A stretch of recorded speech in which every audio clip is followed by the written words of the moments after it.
Okay, so we need to cut a curve in this bookshelf on the top section that's gonna sit right underneath the window in the house. And the length is 130 inches long. So we're gonna tackle this using the shaper. So thanks for sticking around, here we go.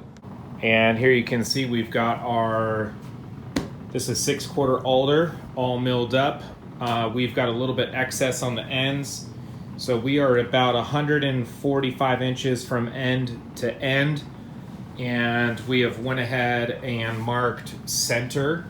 The finish needs to be 130 inches. So this is from here to end is 65, and from here to the other side is 65.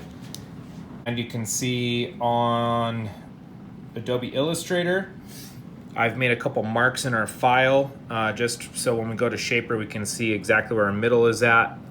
But this from here to here is approximately, that's gonna be approximately 14.25.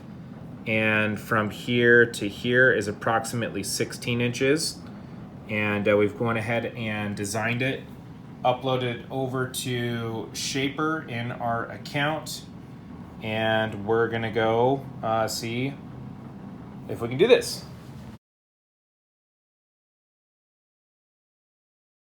All right, so what we're gonna do is go to scan. We're gonna drop in a new scan right here. And we wanna make sure that we're gonna read this way, and then we're gonna come back and read the other way. And what I'm doing is just keeping the end of this just approximately on the edge of this board. That way I can get a pretty straight line all the way through. Okay, so I've gone down straight with the shaper all the way. And now I'm just angling this up. You can see how I am positioned here. And I'm just driving it. So that way I can get another read on the tape. So we have our file already loaded in here.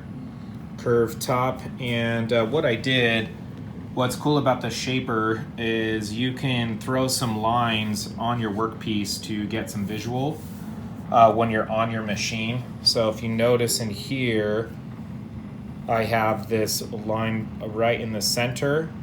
So I'm anchored right in the middle. I can always change that and come here. So I just have a better, kind of a better reference. But basically I can go like that, and I don't know if you can see, yep, you can see as I move this, I can get dead on to that crosshair. And here you can see the curve, and we're just lining it up on the edge of the workpiece with our tick marks there for alignment. One really neat trick with this machine, you can see there's some marks on the wood. And what I did, let's move this off a bit so you can see. What I did was I marked exactly where we needed to be at and the end of my cut. So when I'm on my machine, it's not reading this in real time. So I've already scanned the whole piece in. So you want to make these marks before you go to scan. You can't do it after, it won't read it. So you can see I've got those marks right there pick up on my machine. So when I'm laying this out, when I laid it out, what I did was I anchored it over to this side so I could see exactly where to drop my point. And you can see there we are. That would be nearly impossible, feasible with the bandsaw for sure, but definitely a longer work process and a longer workflow. Same thing on this side, nice clean cut. I just took an 1/8 inch bit and took a 1/4 inch deep cut. Boom. Okay, and here we are with the jigsaw, cleaning the rest of this off. You could certainly do this on the shaper machine. You could certainly lay out your file in such a way that this cuts all the way through here. There's a lot more you could do with it, but this is a pretty straightforward process from, for what would be an otherwise pretty challenging task. If you're trying to cut this curve, this is about 13.5 feet long. If you're trying to cut this curve on, say, a bandsaw or something, you need the clearance on the inside of the cut and the back side of the cut.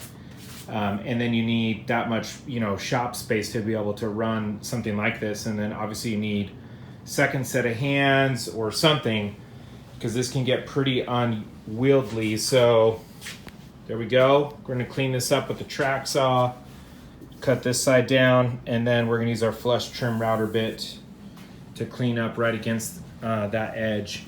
So you can see what's happened.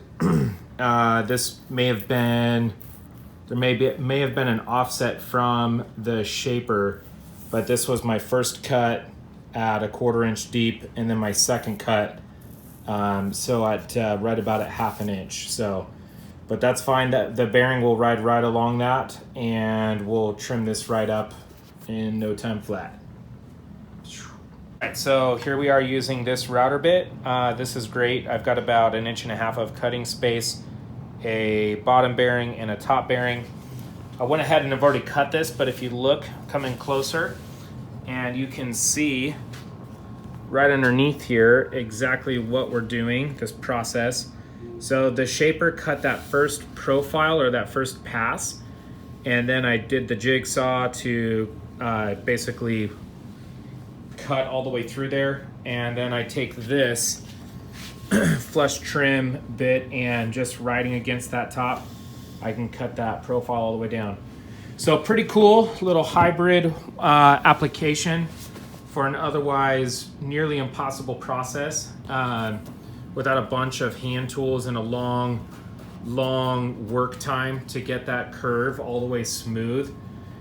This is dead on the money in terms of my dimensions here, and the same down there. I just have a little bit of cleanup to do on this edge, and that's attributed mostly to the router bit. Obviously you can use different ones.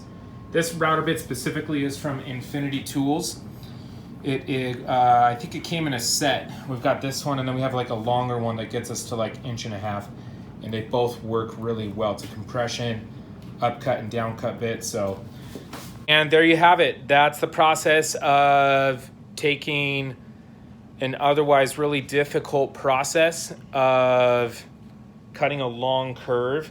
This is going to be the top on a built-in bookshelf that we're doing out of solid alder.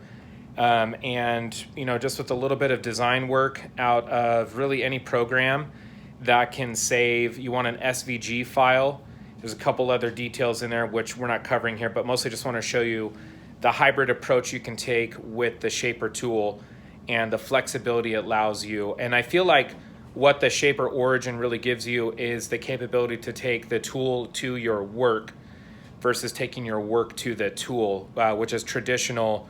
Most traditional woodworking is, well, I can't say most traditional because you'd be using hand tools if that was the case.